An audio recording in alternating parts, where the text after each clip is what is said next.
With Doubtnut, get instant video solutions to all your maths, physics, chemistry, and biology doubts. Just click the image of the question, crop the question, and get instant video solution. Download Doubtnut app today. Hello everyone, a simple pendulum of length L is suspended from the ceiling of a car, moving with a speed V on a circular horizontal rod of radius R. Find the tension in the string, first part, when it is at rest with respect to the car, right? Okay. So in the second part, find the time period for small oscillation. So if you see here, let's suppose this is the car, and inside the car there is a pendulum, right? And this pendulum, so this is the pendulum.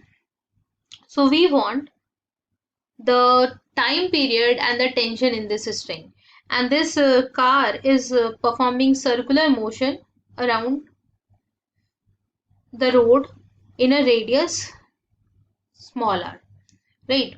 If you see the circular horizontal road with a radius r, and this length is L, and the velocity with which it is performing circular motion is given in the question is V, right?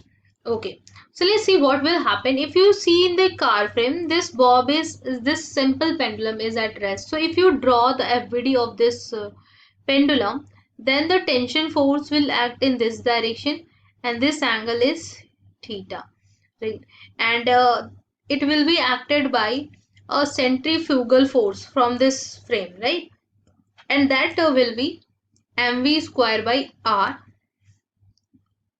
in this direction, right, radially outward, and mg will act in this direction. So if you see here, t cos theta is the component of the tension in vertical direction is equals to mg, and t sin theta is equals to mv square by r, right? So in the first part you have to find out the tension, and in the second part you have to find out the time period. So if you see here, the tension will be calculated by squaring the both expression, and after squaring you can add the two and you will get the square of the tension. So if I square and add, then t square will be common. In bracket I will get sin square theta plus cos square theta is equals to mv square by r whole square plus mg whole square, right?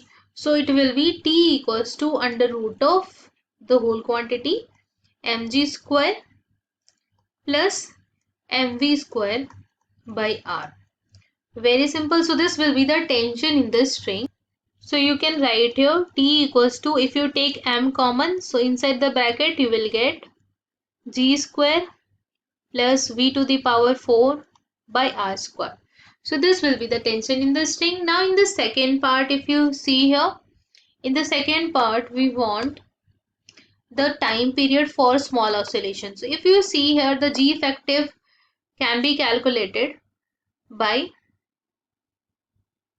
vector addition of these two, right? In this frame, the G effective will be calculated by adding v square by r and g. So you can write the G effective here is under root of g square plus v to the power 4 by r square, right? So if I write the time period here, then I will write here t is capital T, the time period